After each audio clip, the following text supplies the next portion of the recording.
traicionado. El Señor Jesús tomó pan y lo dio, y dio gracias por ese pan. Luego lo partió en trozos y dijo: este es mi cuerpo, el cual es entregado por ustedes. Hagan esto en memoria de mí. De la misma manera tomó en sus manos la copa de vino después de la cena y dijo: esta copa es el nuevo pacto entre Dios y su pueblo, un acuerdo confirmado en mi sangre. Hagan esto en memoria de mí todas las veces que la beban. Pues cada vez que coman este pan y beban esta copa, anunciarán la muerte del Señor hasta que Él vuelva. Por tanto, cualquiera que coma este pan, beba esta copa del Señor en forma indigna, es culpable de pecar contra el cuerpo y la sangre del Señor. Por esta razón, cada uno debería examinarse a sí mismo antes de comer el pan y beber de la copa. Pues si alguno come del pan y bebe de la copa sin honrar el cuerpo de Cristo, come y bebe juicio de Dios sobre sí mismo. Por esta razón, por la que muchos de ustedes son débiles y están enfermos y algunos incluso mueren. Pablo hace una exhortación a que tomar la cena es algo muy especial. Tomar la cena es glorificar a Dios, recordar, por eso dice: conmemoremos la muerte y resurrección de Jesús. Siempre estaremos conmemorando cuando tomamos el pan, porque dice: el pan representa el cuerpo de Cristo y el vino o el fruto de la vid, la sangre de Jesús. Fueron los dos elementos que se juntaron en la cruz del Calvario para que nosotros estemos en este lugar. El derramamiento de sangre y la destrucción del cuerpo mortal de Jesús en la cruz del Calvario fueron la señal más poderosa de nuestra redención.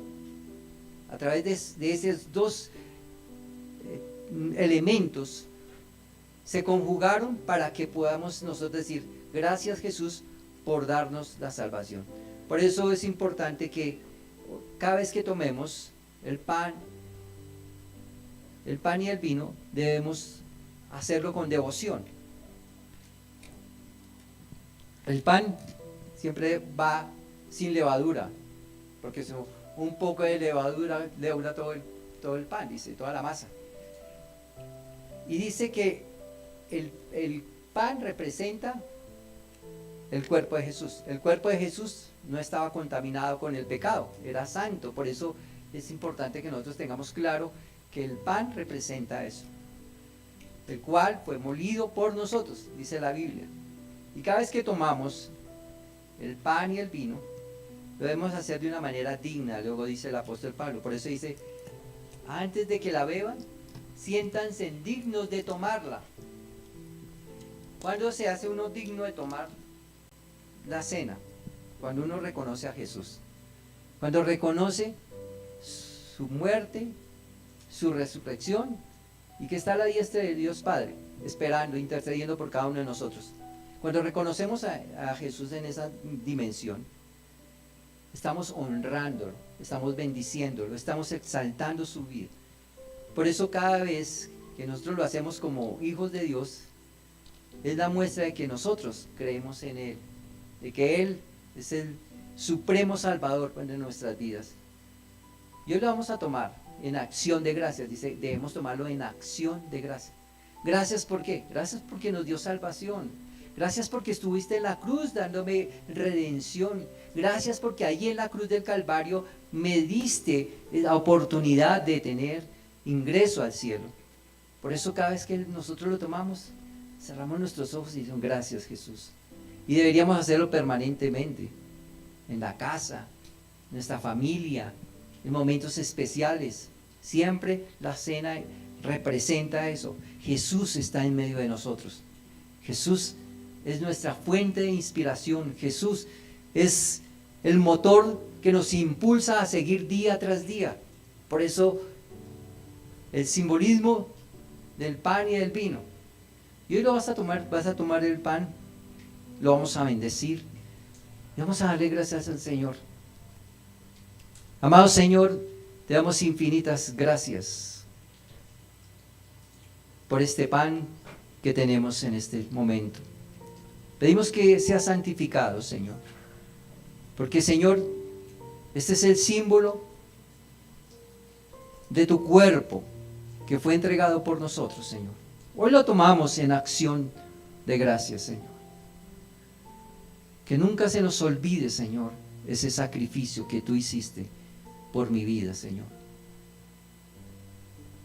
Señor, hoy santificamos, bendecimos este pan.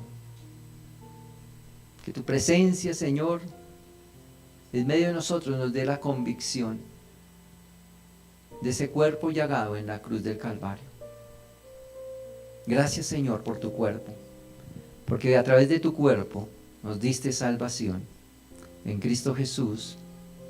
Amén y amén. Puedes tomar del pan.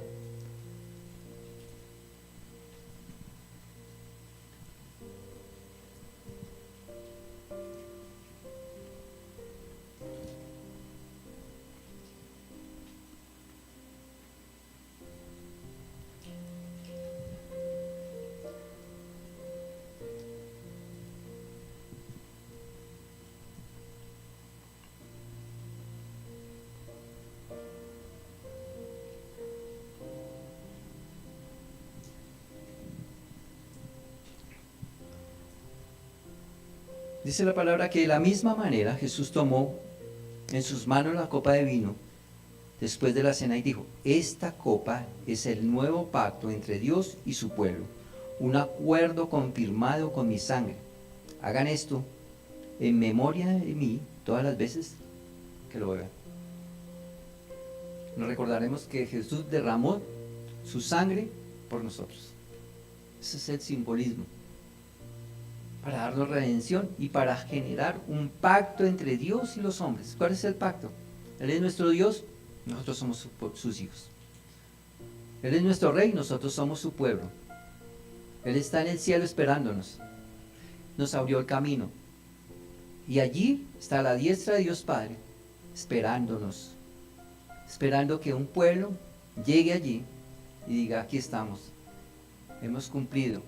Porque siempre te recordamos. Nunca echamos atrás ese sacrificio que tú hiciste en la cruz del Calvario.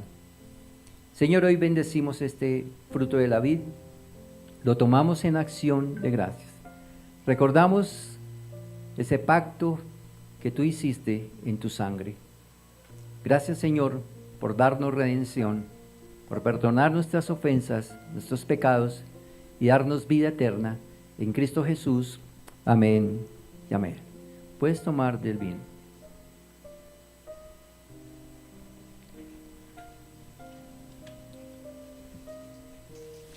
Gracias. Amén.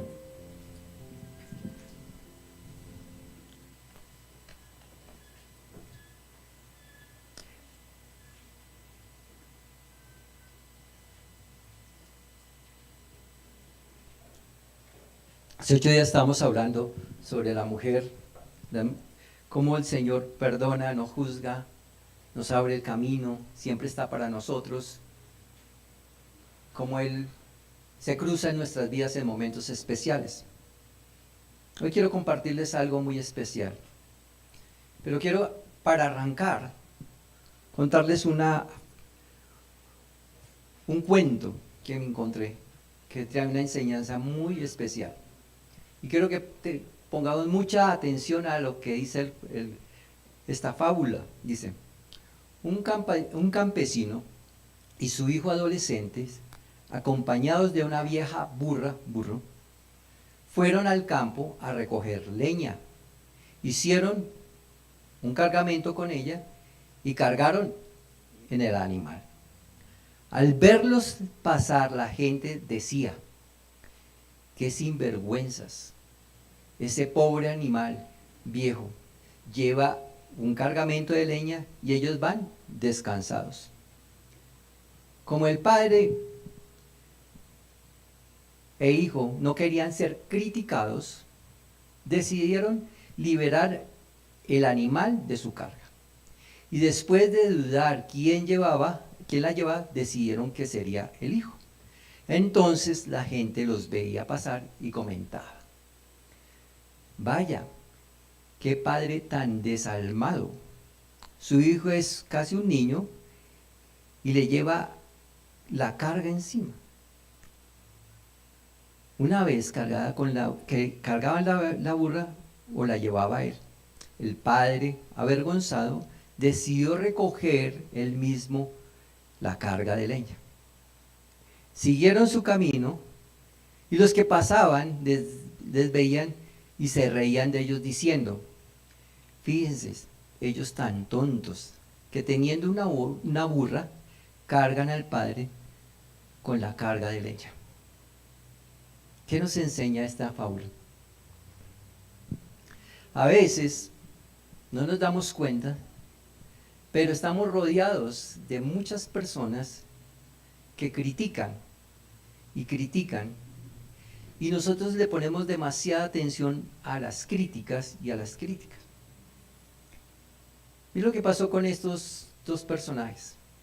Cada vez que alguien criticaba, cambiaban su opinión, porque estaban muy atentos a las críticas de los demás. A veces quizá nos pasa lo mismo a nosotros. Andamos muy pendientes de lo que digan los demás y cambiamos nuestra manera de vivir o nuestros valores. Pero también a veces no nos damos cuenta y nos convertimos en las personas que lanzan las críticas. Y andamos criticando, juzgando, lanzando juicios frente a otros. Y eso trae como consecuencias relaciones rotas, trae como consecuencia que nuestra vida esté en función también de otros, porque los criticamos y los criticamos. Jesús nos dio una enseñanza en Mateo capítulo 7, versículo 1 en adelante, y enseñó lo siguiente. En este capítulo es uno de los capítulos esenciales de ese gran sermón que Jesús dio. ¿Cuál fue el gran sermón de Jesús? El sermón del monte.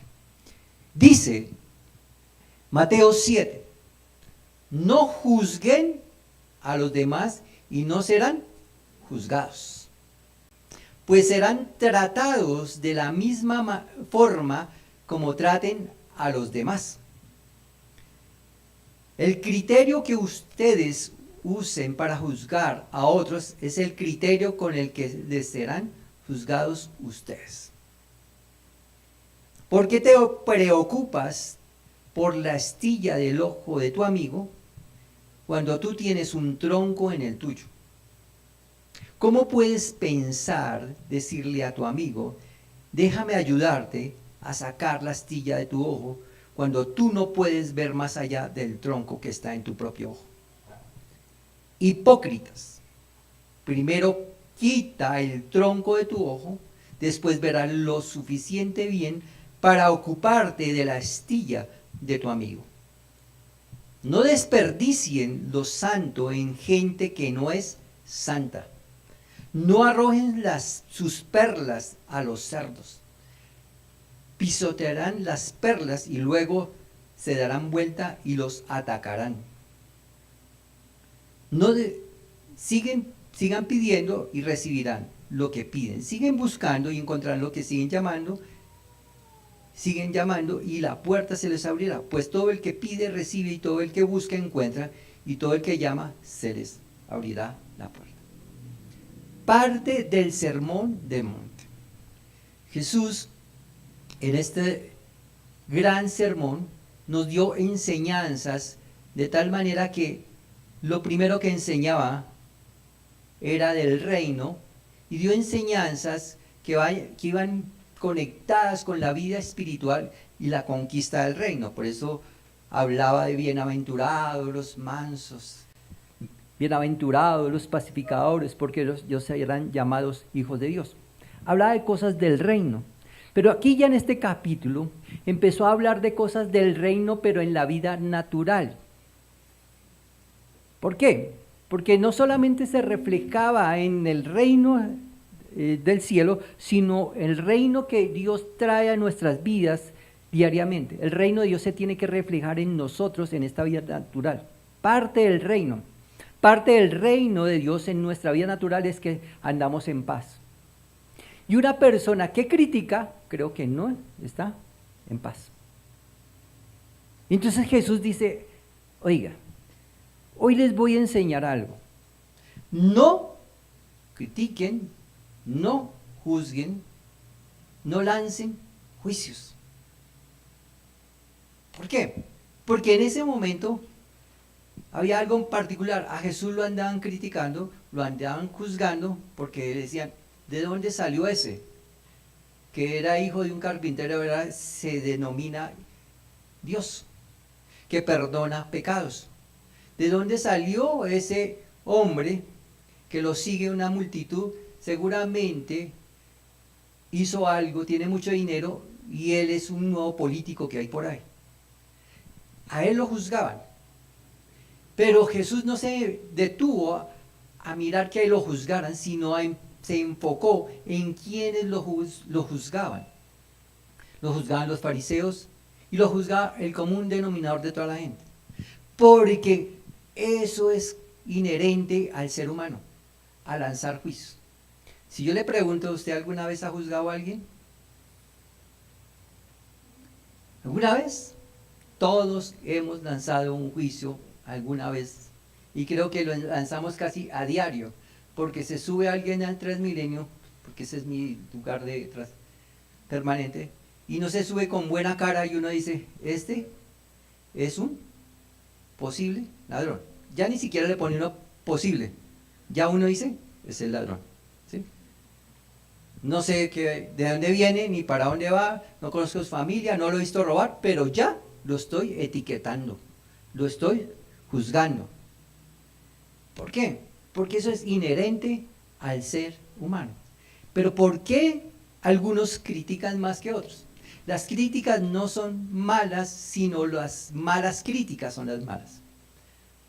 No diría, Jesús está diciendo, no digan nada y no critiquen nada y todo amén y así sea. No. No, Jesús está diciendo acá, sus críticas, sus juicios deben ser con unos criterios especiales conforme a lo que yo les tengo. Porque si no, entonces nadie podría decir nada. Y lo estaba diciendo porque lo juzgaban de una manera tremenda. Porque esos juicios negativos que normalmente lanzamos tienen un trasfondo en nosotros. Siempre estamos pensando lo peor del otro. Siempre hablamos mal de sus faltas. Siempre nos enfocamos en los peores momentos de los otros. Siempre hay una motivación para lanzar un juicio. En mi caso, cuando hablo de Transmilenio, lanzo el juicio con una motivación, tratar de guardarme y ponerme a salvo. Pero normalmente eso no sucede en nuestras relaciones personales, laborales, familiares. Lanzamos juicios, lanzamos críticas que tienen otros motivos, otras motivaciones que están dentro de nosotros. ¿Por qué criticamos tanto? Jesús lo advierte, dice, no juzguen, no juzguen. ¿Por qué juzgamos? ¿Por qué criticamos? Criticamos, juzgamos desde nuestras inseguridades. Cada uno juzga conforme lo que hay en su propio corazón. Juzgamos a las personas cuando tienen éxito o cuando tienen dinero. No sé si alguno ha visto esto. Y es que alguien resulta que está yendo muy bien, no ha hablado mucho con esa persona, pero lo ve llegar en un buen carro, bien vestido, ahora llega con buenas cosas a su casa, y lo primero que hace la persona que no lo conoce, que solamente lo ha visto pasar por ahí, dice, ¿quién sabe de dónde sacó eso? Seguramente está metido por ahí en algún negocio raro. ¿Por qué piensa y por qué lanza ese juicio a esa persona de esa manera? Porque esa persona está lanzando el juicio o juzgando desde sus inseguridades y desde la manera como él está percibiendo la vida. De pronto ve la señora ve a un señor mayor con una joven y dice, esa muchacha con ese sugar baby, ¿cómo es? Daddy, sugar daddy, y lo juzgan. No lo conocen, pero es una muchacha muy joven, un señor mayor, y la lleva de la mano. El sugar daddy. Y la trata bien. Lanzamos. ¿Por qué esa persona y por qué nos atrevemos a lanzar esos juicios? Porque de la abundancia de nuestro corazón abra la boca. Seguramente eso está en su corazón, así como su perspectiva de ver la vida. Si ve al otro que tiene cosas, ya adquirió cosas, cree desde su perspectiva que la única manera de alcanzar las cosas es a través de esos medios. No es a través de un trabajo digno, de sus negocios, sino a través de cosas destructivas, negocios ilícitos, y ahí empezamos a lanzar juicios, porque hay una desconfianza en sí mismo, y colocamos nuestros ojos en eso, y no juzgamos desde la perspectiva de Dios. Dios juzga de una manera diferente. Dice que nosotros sí debemos hacer juicio, pero desde la palabra de Dios, desde lo espiritual, no desde nuestro corazón, porque terminamos equivocándonos. Cuando etiquetamos y lanzamos un juicio hacia alguien, normalmente nos equivocamos. ¿Recuerdan que cuando David iba a ser ungido como rey, el profeta Samuel es enviado a buscarlo y le traen a todos los hermanos de David, y todos eran fuertes, capaces de conquistar ejércitos, y los ve pasar a todos y dice, estos son, este que es más fuerte es. Pero llega el pastor de ovejas y no los ve con los mismos ojos, porque él dice, ve su exterior, no ve lo interior. Y Dios le llama la atención al profeta, le dice, no mire lo exterior, sino mire lo interior. ¿Por qué el profeta tenía esa visión?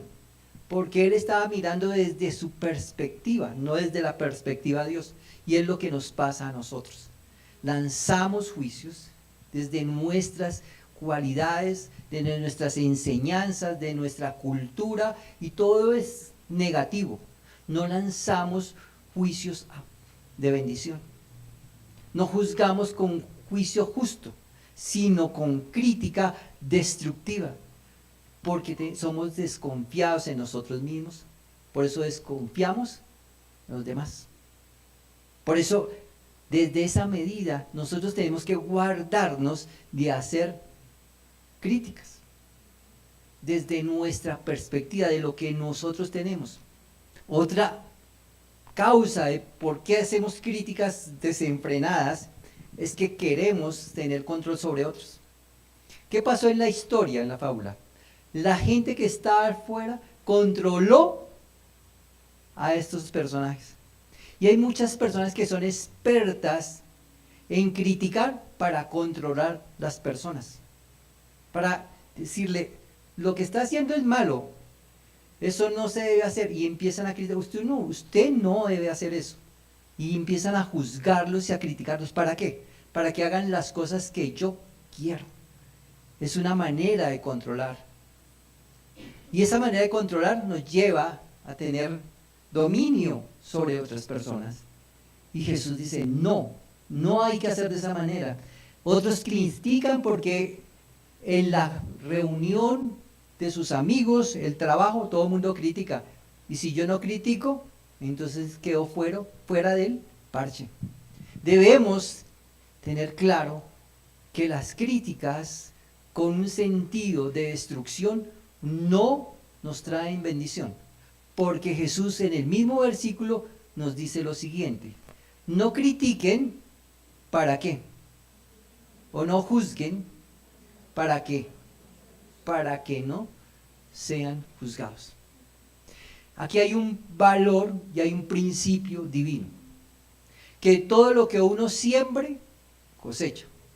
Cuando usted critica mordazmente, seguramente el día llegará en que a usted lo van a criticar.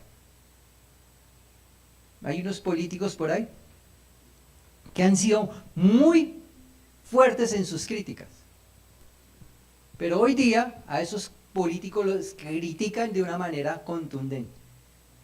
¿Y qué pasa? Ahora me siento mal, pero nunca se vuelven hacia atrás lo que hicieron. Entonces nosotros debemos ser prudentes en cómo criticamos. Nosotros la crítica debe ser constructiva, de bendición, asertiva. Porque aquí Jesús le está diciendo, no lo hagan para que no sean tratados de la misma manera.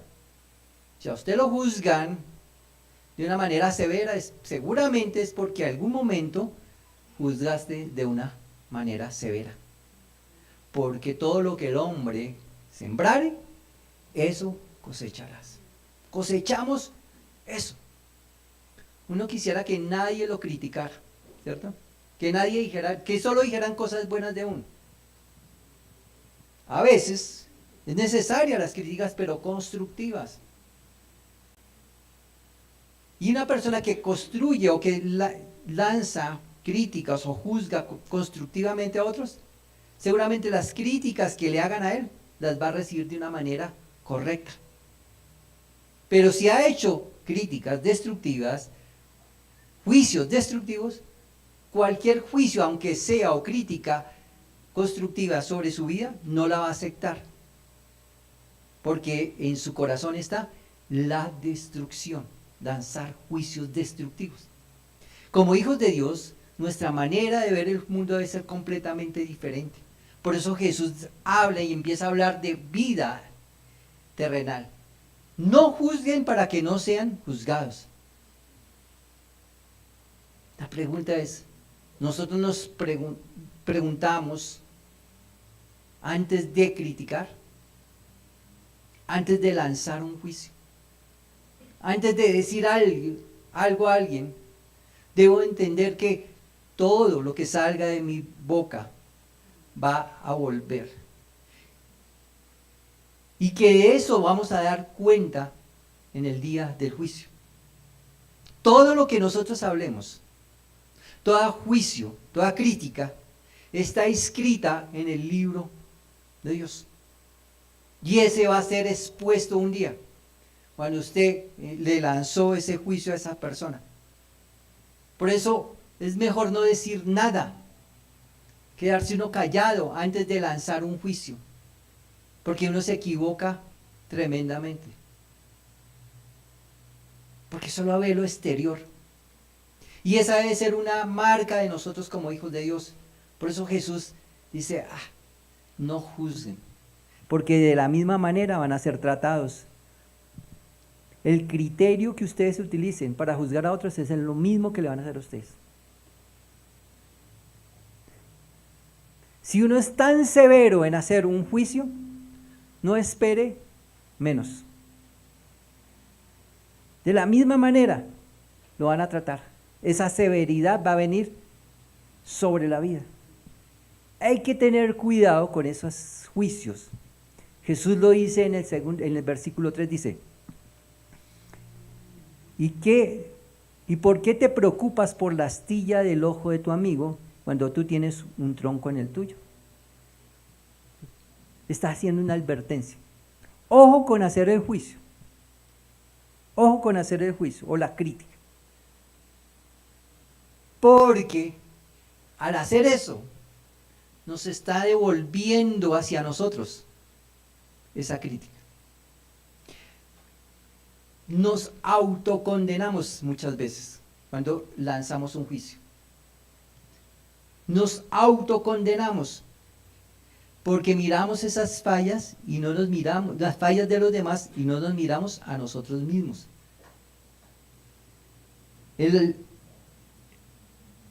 Libro de Romanos, capítulo 2, versículo 1-3, dice lo siguiente. Mira cómo se nos devuelve todo. Romanos capítulo 2, versículo 1-3. Dice, tal vez crees que puedes condenar a tales individuos. Estaba hablando de que los romanos eran perdidos, él estaba lanzando un juicio allá. Y Pablo le dice a los romanos, dice, tal vez ustedes pueden condenar a tales individuos pero tu maldad es igual a la de ellos. Ay, es que esa señora es terrible.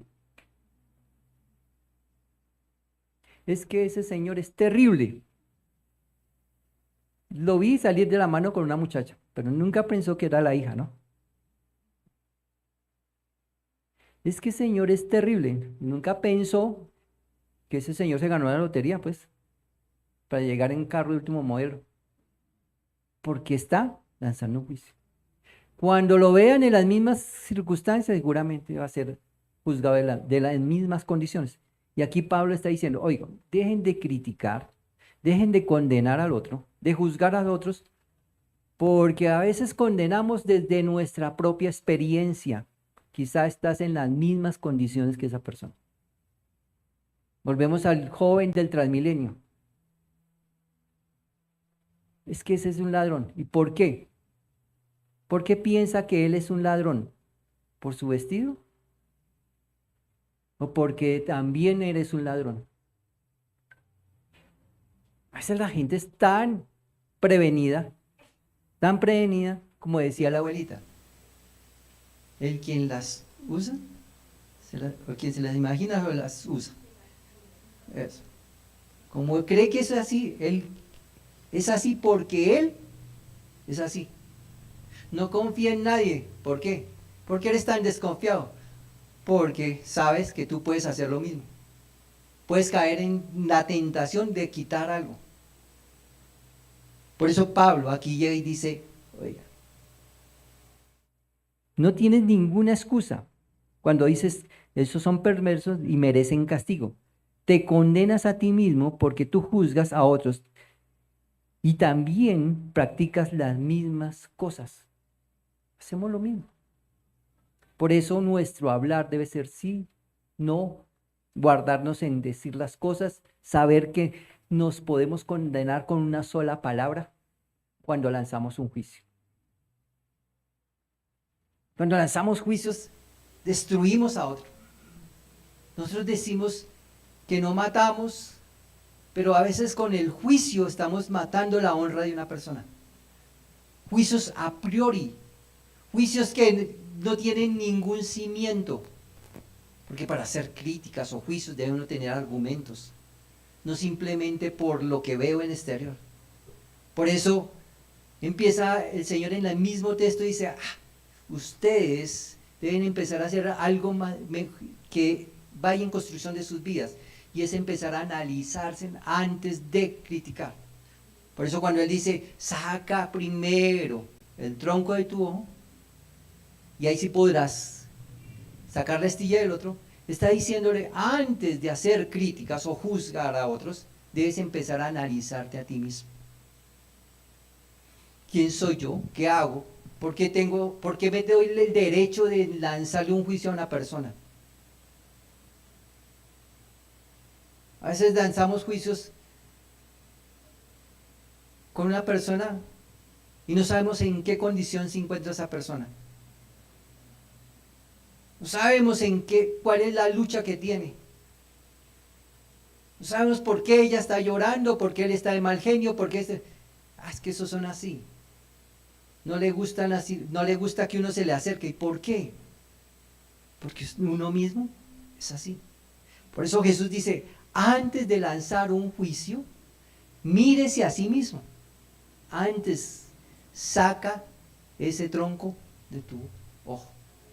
Hay que sacar eso, hay que empezar a evaluarse antes de lanzar juicios. Y hay algo muy especial, que Él les vuelve y les dice, bueno, para que no sigan haciendo eso, aprendan a hablar. Porque en el texto del versículo 6 dice, no echen las perlas a los cerdos. Oiga, antes de lanzar un juicio, sepa a quién va a hablar. No nos quedemos solamente lanzando juicios a diestra y siniestra. No. Debemos saber en qué momento hablar y qué decir y a quién decírselo.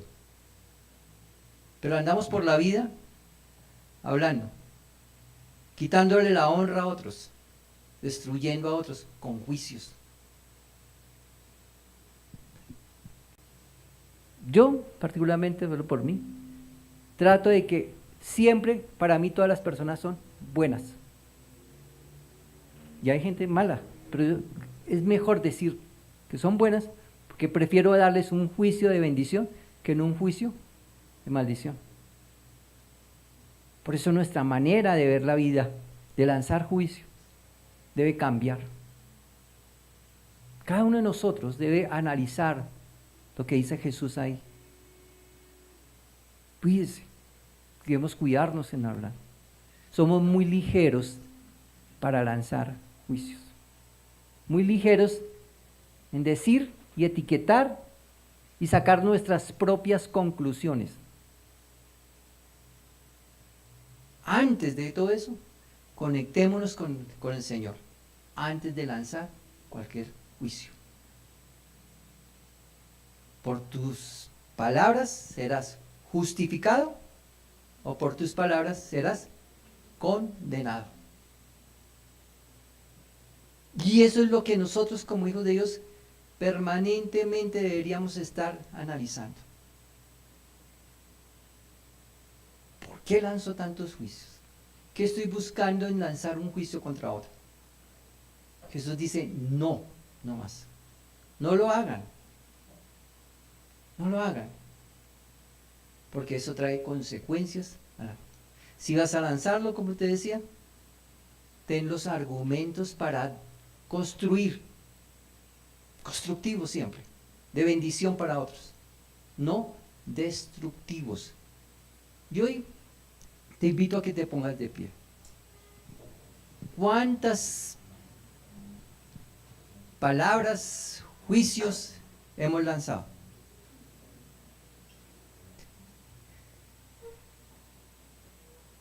Te invito a que haga un ejercicio en esta semana. Trate de recordar todas las palabras y todas las conversaciones del día y las analice en la noche.